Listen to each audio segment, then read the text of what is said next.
Welcome back, fight fans. Welcome back. Welcome back. Let's just dig right into it. Deontay Wilder stunning win over Dominic Breazeale.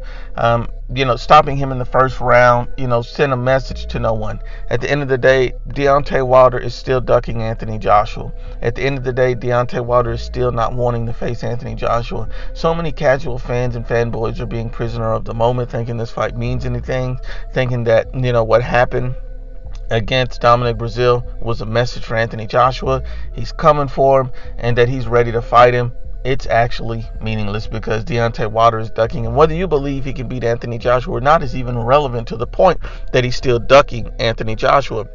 And, look at the statements after the fight, stating things like, let's be patient. We need to wait, making it about money, mentioning money again. And at the end of the day, he turned down $100 million plus offer to face Anthony Joshua in the first place. And immediately after he beat Dominic Breazeale, when asked about, Anthony Joshua, he started preaching, let's be patient, let's hold off, let's wait.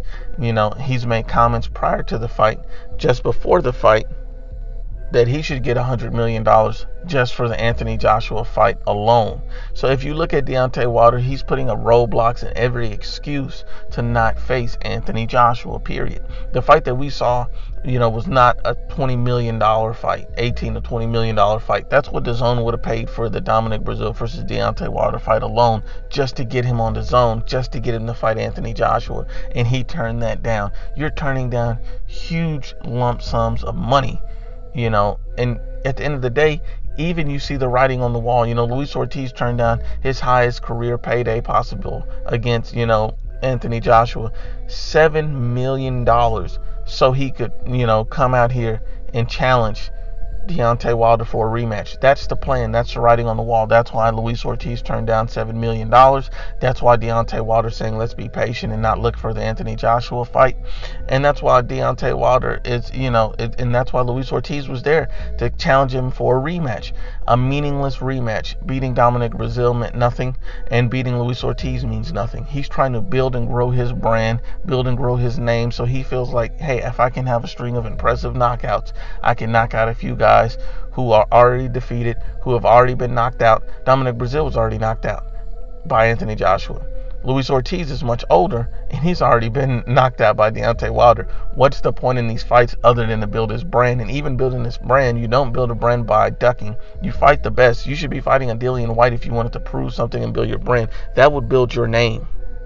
But he won't fight a Dillian White. I understand that these are the type of fights that you need to build a brand in the name, beating Tyson Fury. And, these are the type of fights that he needs to build a brand in the name. Beating Anthony Joshua. When you have an Anthony Joshua fight on the table, and even Eddie Hearn has recently stated, according to BoxingScene.com, that the Anthony Joshua fight needs to be made next. And you see that Deontay Wilder is still not interested. He's still not ready for that fight. He still doesn't want that fight. And Deontay Wilder is the older fighter. Deontay Wilder is the fighter who has all this injury history. Deontay Wilder is aging himself out of the fight. Deontay Wilder is pricing himself out of the fight. Deontay Wilder does not want to face Anthony Joshua. Regardless if you think he will win or not, you have to be honest and unbiased about the facts, is that he's putting off the Anthony Joshua fight. He's looking towards fighters like Dominic Breazeale, Luis Ortiz, Adam Kownacki, and that shows you that all the sources and rumors that we've been hearing, that these guys were not wanting to face Anthony Joshua for the possibility of facing Deontay Wilder. You have to understand that Luis Ortiz, at 40 years old, put up a better fight than Dominic Breazeale, because styles make fights. This is not anything new that we've learned about Deontay Wilder. This is the same Deontay Wilder who's only looking for a right hand, who didn't show us any new skills or any new things that we didn't already see before. Dominic Breazeale is just at a level where he has too many defensive deficiencies. You can't expect anyone at the top level to beat Deontay Wilder if they continuously drop their hands and leave their chin exposed. So at the end of the day, Deontay Wilder continues to duck Anthony Joshua. Deontay Wilder still does not want any part of Anthony Joshua. And, he's turning down life-changing money and generational wealth for Luis Ortiz and Dominic Breazeale. Once again, unbiased as always, it's the IBFP. Please share, like, and you must absolutely subscribe.